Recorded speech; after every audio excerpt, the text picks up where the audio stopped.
Hey everyone, in this video, I'm going to predict where I think Intel stock could be in 2025 or by the end of 2025. Now, to make this assumption, I'm going to use several estimates and numbers that are currently provided by several sources, and I'm going to share with you exactly where I'm getting these numbers from, how I'm making these calculations, and my prediction for Intel stock price in 2025. Now, Intel has become one of the more interesting stocks in the market, given its position to expand and try and take some market share away from those AI early investors. So Intel is in a good position to capitalize on that growing trend. Intel's also in a good position to capitalize on the replacement cycle for personal computing. So it's on the forefront of several catalysts that are likely to boost its earnings per share over the next couple of years, and I'll share with you those prospects as well. So let's get into this prediction. I want to thank the Motley Fool for sponsoring this video. Visit fool.com/Parkev for the 10 best stocks to buy now. All right, so one of the numbers I'm going to need to make this price prediction is Intel's forward price to earnings ratio, which is currently at 17.95. I'm also going to need Intel's current share price. Right now, Intel is trading at $41.87 as of this recording. Additionally, I will need Intel's earnings per share forecasts for the next couple of years. And what you'll notice here is Intel's 2025 earnings per share estimate is $2.06 right now. And surprisingly, that's been coming down from $2.59 90 days ago down to $2.06 for 2025. And 2024 earnings per share estimates have also been coming down for Intel from $1.89 to $1.23. Analysts on Wall Street that are following Intel stock have been downgrading its earnings per share estimate over the next 2 years. It seems to me what's happening is the earnings per share is getting pushed out another year forward or another 2 years forward. I mentioned all of the catalysts that are boosting Intel's prospects. Those catalysts are not expected to come in this year. I mentioned the personal computing industry rebound. Well, it's not really robust in 2024. Intel itself told investors that it expects the personal computing industry to increase by low single digits in 2024.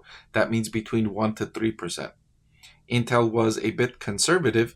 If you look at one of its competitors, Micron, or not competitors, but another semiconductor company, Micron, which sells RAM and storage for computers, it said that it expects between low single digits and mid single digits. So a little bit better than what Intel expects, but not by all that much, right? We're talking 1 or 2 percentage points here. So 2024 is not going to be a strong recovery for personal computing, but 2025 could be. And the reason for that I've been talking about a lot in my videos, and that is that many people bought computers in 2020 and 2021 because we were working from home, learning from home, and one computer per household wasn't enough anymore. And so those computers are going to need to be upgraded. Now, not each one of those computers will be upgraded, right? Because we no longer need that many computers in each household because we're back to working and learning in person for the most part, but still, many of those will need to be upgraded, and most of them will enter into their prime upgrade window in 2025 and 2026, not 2024. Remember, the average life of a personal computer, the replacement cycle is between 4 to 6 years.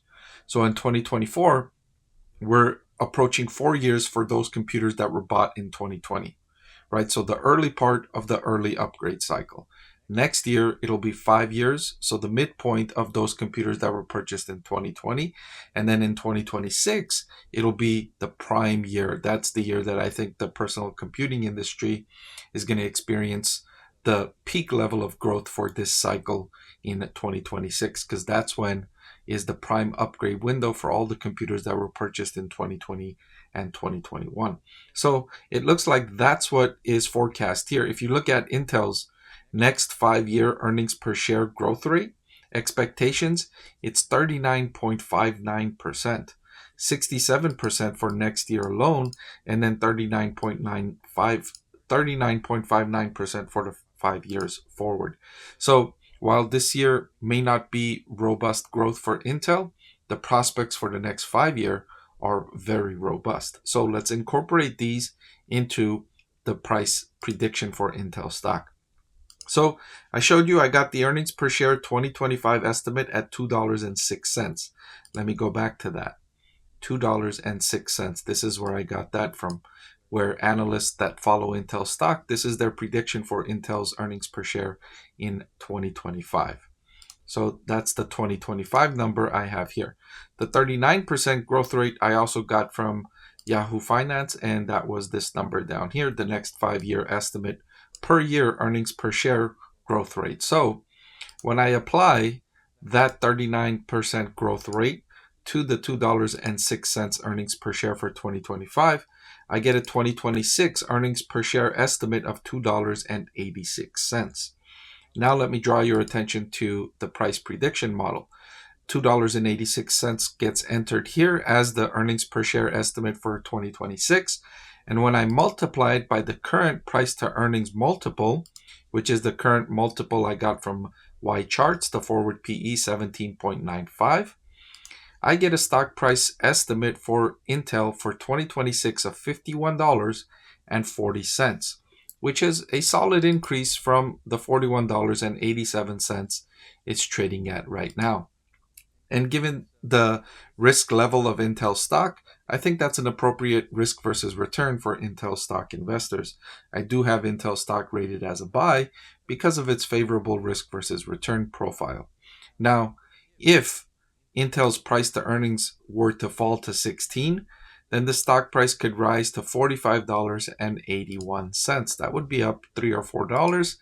I wouldn't be thrilled with that return, but if that's what is the lowercase scenario, if that's the risk, if that's the downside, I'm not too angry with that. Getting a return on investment lower than expected is not something that I would be very disappointed in. Losing money is something that is disappointing. A lower than expected return on investment is less disappointing. But if the PE were to fall all the way to 14, then the stock price could fall to 40. And that would be disappointing, to be sure, a decrease in your investment. And then if the PE were to fall to 12, and the stock price could fall more meaningfully to $34 per share from $41.87, this scenario I don't see as very likely. In fact, if I was to inform you and to answer the question where I think Intel stock price will be in 2025, my base case, I think will be somewhere between $50 per share and $54 per share. So I think it's going to come in on the higher end of these scenarios that I've modeled out here for Intel stock. Due to all of those catalysts that I highlighted earlier, I suspect those catalysts will start to come to fruition as we approach the end of next year, and that will boost Intel's stock valuation up towards the higher end of this range. Before I let you go, let me tell you about the greatest deal on YouTube. With just a click of a button, you can get free financial analysis from a professor with decades of investing experience. So what are you waiting for? Hit that subscribe button, and I'll see you again soon.